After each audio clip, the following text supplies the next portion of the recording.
তুমি কি জানো তোমার ভবিষ্যৎ নষ্ট হয়ে যেতে পারে মাত্র 6টি কারণে? হ্যাঁ, এই 6টি ভুল যদি তুমি করো তাহলে ধীরে ধীরে তুমি নিজেই নিজের ভবিষ্যৎ ধ্বংস করে দিচ্ছ। 1.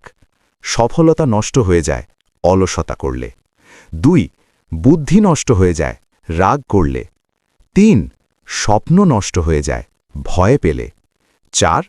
উন্নতি নষ্ট হয়ে যায় হিংসা করলে। 5. শান্তি নষ্ট হয়ে যায় অহংকার করলে। 6. বিশ্বাস নষ্ট হয়ে যায় সন্দেহ করলে। মনে রেখো, এই 6টি জিনিসই তোমার জীবন গড়তে পারে, আবার ধ্বংসও করে দিতে পারে। তাই আজ থেকেই বদলে যাও, নিজেকে ঠিক করো আর নিজের ভবিষ্যৎকে সুন্দর করে গড়ে তোলো। তুমি কি জানো তোমার ভবিষ্যৎ নষ্ট হয়ে যেতে পারে মাত্র 6টি কারণে? হ্যাঁ, এই 6টি ভুল যদি তুমি করো তাহলে ধীরে ধীরে তুমি নিজেই নিজের ভবিষ্যৎ ধ্বংস করে দিচ্ছ। 1. সফলতা নষ্ট হয়ে যায় অলসতা করলে। 2. বুদ্ধি নষ্ট হয়ে যায় রাগ করলে। 3. স্বপ্ন নষ্ট হয়ে যায় ভয় পেলে। 4. উন্নতি নষ্ট হয়ে যায় হিংসা করলে। 5. শান্তি নষ্ট হয়ে যায় অহংকার করলে। 6.